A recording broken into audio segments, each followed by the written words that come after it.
আসসালামু আলাইকুম। এখন শুনবেন সংবাদ শিরোনাম। নতুন সংসদের প্রথম অধিবেশন আজ। স্পিকার, ডেপুটি স্পিকার চূড়ান্ত করবেন সংসদ নেতা তারেক রহমান। এমপি মন্ত্রীদের মার্জিত ও সতর্ক আচরণের নির্দেশনা প্রধানমন্ত্রীর। 2 টন ওয়ারহেডবাহী মিসাইল ছুড়ল ইরান। ইসরায়েলে ব্যাপক ক্ষয়ক্ষতি। হরমুজের দখল রাখতে মাইন স্থাপন তেহরানের। বোমা মেরে সচলের চেষ্টা যুক্তরাষ্ট্রের। জ্বালানি নিয়ে চট্টগ্রাম বন্দরে ফিরছে একের পর এক জাহাজ। চলছে খালাস। অতিরিক্ত ডিজেল সহায়তা চেয়ে ভারতকে চিঠি। পাম্পে তীর খোলায়।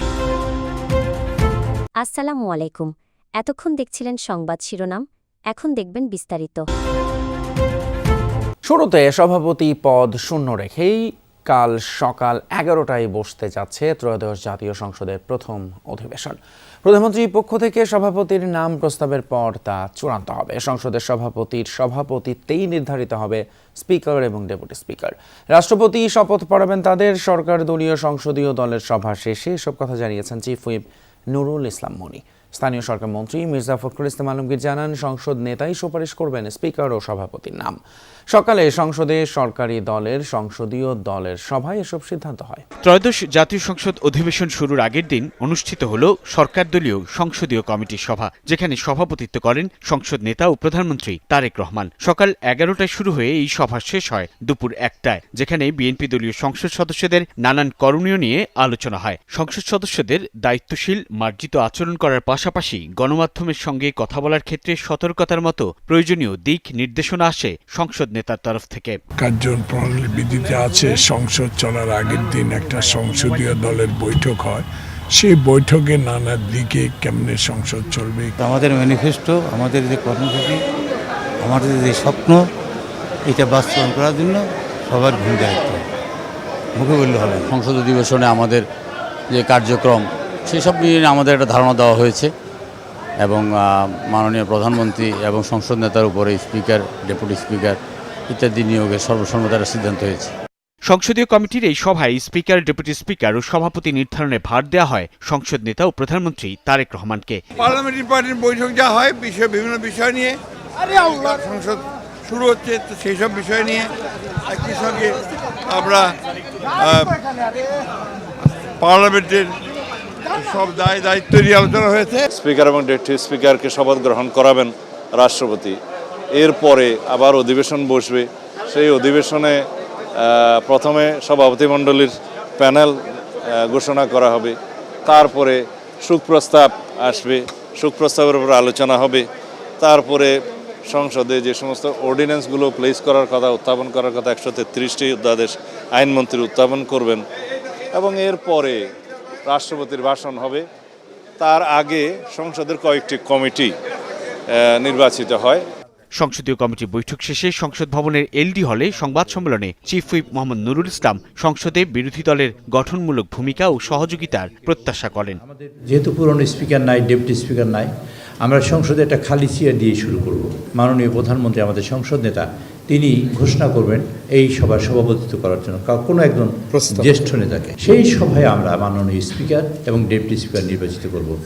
স্পিকার এবং ডেপুটি স্পিকার নির্বাচনের ক্ষেত্রে আমরা সংসদ নেতাকে দায়িত্ব দিয়েছি, সিদ্ধান্তটা তিনিই দেবেন। ইসরায়েলি ভূখণ্ড এবং মার্কিন অবস্থান লক্ষ্য করে সবচেয়ে তীব্র এবং শক্তিশালী হামলা চালিয়েছে ইরান। বহুল আলোচিত 2 টন ওয়ারহেড বহনকারী ক্ষেপণাস্ত্র ছুড়েছে IRGC। ইরানি গণমাধ্যমের দাবি, এতে ব্যাপক ক্ষয়ক্ষতি হয়েছে তেল আবিব সহ বিভিন্ন স্থানে। হরমুজ প্রণালীর বিভিন্ন স্থানে ইরানি নৌযান লক্ষ্য করেও চলে মার্কিন হামলা।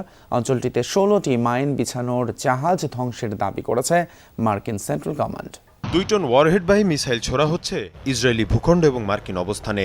মঙ্গলবার রাতে বহুল আলোচিত এই ক্ষেপণাস্ত্রের হামলা চালায় ইরান।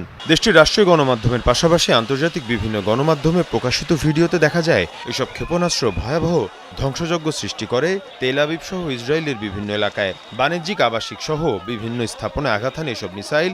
আগুন জ্বলতে দেখা যায় বাংকার সহ বিভিন্ন ভবনে। গেল 28 ফেব্রুয়ারি ইরানের উপর ইসরায়েল যুক্তরাষ্ট্রের হামলা শুরুর পর এটিকেই তেহরানের সবচেয়ে বড় শক্তিশালী অভিযান হিসেবে আখ্যা দেওয়া হচ্ছে।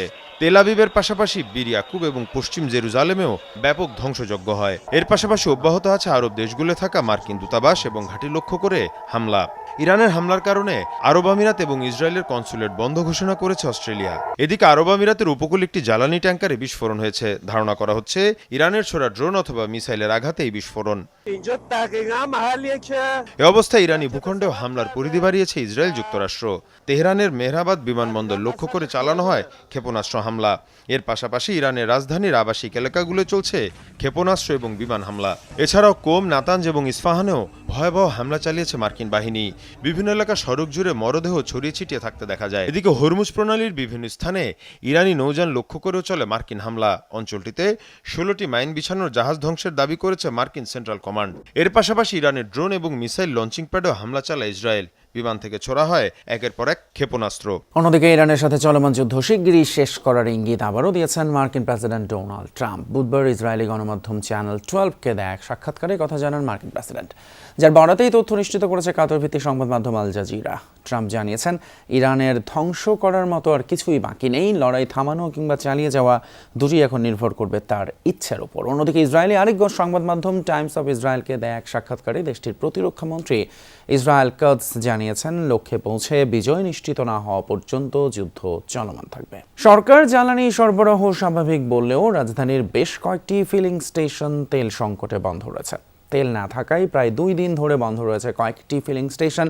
আর এমন অবস্থা চলতে থাকলে ঈদযাত্রায় সংকট দেখা দেবে বলে জানিয়েছে পেট্রোল পাম্প ওনার্স অ্যাসোসিয়েশন।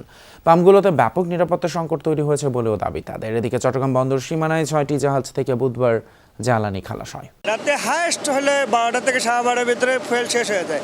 আর পর্যাপ্ত পরিমাণে চাপের কারণে আমরা ফুয়েলটা ঠিকমতো পাচ্ছি না। 1 লিটার 150 টাকা, এর বেশি কোনো পাম্পে তেল দেয় না।